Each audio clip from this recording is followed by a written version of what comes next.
हमारे देश में ना बच्चों को जोकर दिखाने के लिए किसी सर्कस में ले जाने की जरूरत नहीं है, उनको जोकर ही इंटरनेट में दिख जाएंगे। पहले आप ये पॉडकास्ट को देखिए। नरेंद्र मोदी, आउटस्टैंडिंग, दुनिया का सर्वश्रेष्ठ नेता। राहुल गांधी, नाम नहीं सुना। शी जिनपिंग, पिंग पोंग, वो शी नहीं है, ही है, मर्द है, और आपको शी कहते रहते तो पागल है। चाइनीज इकोनॉमी कमजोर है, इस समय डगमगा रहे। यार सच तो ये है कि जब बुढ़ापे में दोबारा नौकरी या कोई पोस्ट मिल जाती है तो चाटुकारिता का लेवल इसी आसमान पर पहुंच जाता है। और सबसे ज्यादा मजे की बात तो ये है कि आपने इनको यूपीएससी इंटरव्यू के पैनल में बैठकर हम जैसे एस्पिरेंट्स का इंटरव्यू लेते हुए देखा होगा। अब सोचो कि अगर कोई एस्पिरेंट्स अगर इस तरीके का ज्ञान लेकर इनको इंटरव्यू में इसी तरीके से जवाब दे तो क्या वो कभी आईएएस या आईपीएस बन पाएगा। और ये वही ब्यूरोक्रेट्स हैं जो इस उम्र में तो सिस्टम का कबाड़ा कर ही रहे हैं, साथ ही अपनी जवानी के दिनों में मध्य प्रदेश जैसी जगहों पर 80 रुपए पर स्क्वायर फीट के हिसाब से जमीन खरीद लेते हैं और अचानक से उस जमीन का दाम 30,000 रुपए स्क्वायर फीट हो जाता है। क्यों? क्योंकि यही ऑफिसर्स अंदर की सेटिंग करके वहां कई बड़े हाईवे प्रोजेक्ट निकलवा देते हैं। दुनिया के सबसे बड़े बड़े टेक लीडर्स वहां की प्रोग्रेस को देखकर हैरान है। वो लोग वीडियो बना रहे हैं, वहां पहुंचे बड़े बड़े कॉर्पोरेट लीडर्स से ब्यूरोक्रेट्स तक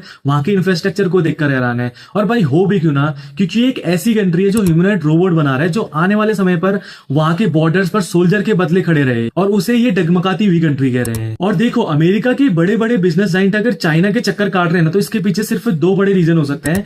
पहला ये कि ईरान जंग के कारण ट्रंप ने इनका काफी तगड़ा नुकसान करवा दिया है, और दूसरा ये कि चीन के ऊपर जो अमेरिका ने 145% का टैरिफ लगा रखा है उससे चीन को कुछ खासा फर्क नहीं पड़ रहा है। और मैं ऐसा इसलिए कह रहा हूँ क्योंकि इंडिया की जो इकोनॉमी है ना वो लगभग $4 ट्रिलियन के आसपास की है, और चाइना की इकोनॉमी जो है वो हमसे 5 गुना ज्यादा है, यानी कि $20 ट्रिलियन के आसपास की है। और जो इंडिया का लिटरेसी रेट है वो 76% कैसे वो आप लोगों को पता ही है, आई थिंक ये एग्जाम लीक होने में रहते हैं। जबकि चाइना का जो लिटरेसी रेट है वो 97% के आसपास का है। और अगर डिफेंस की बात करें तो जो इंडिया का डिफेंस बजट है वो $79 बिलियन का है, वहीं चाइना का जो डिफेंस बजट है वो $245 बिलियन के आसपास का है। और हम लोग अपनी जीडीपी में महिलाओं का कंट्रीब्यूशन देखें तो वो सिर्फ 18% का है, जबकि चाइना की जीडीपी में महिलाओं का जो कंट्रीब्यूशन है वो पूरे 41% का है। और अगर भारत को आज के चाइना के लेवल पर पहुंचना है तो हमें साल 2055 तक का वेट करना पड़ेगा, वो भी तब जब चाइना 20 से 30 साल तक का अपनी ग्रोथ को रोक दे बिल्कुल। और यहाँ पर सोचने वाली बात यह है कि दोनों ही देशों ने लगभग अपनी शुरुआत एक ही टाइम पर की थी, लेकिन अब एक कहां पहुंच चुका है और एक कहां पर है।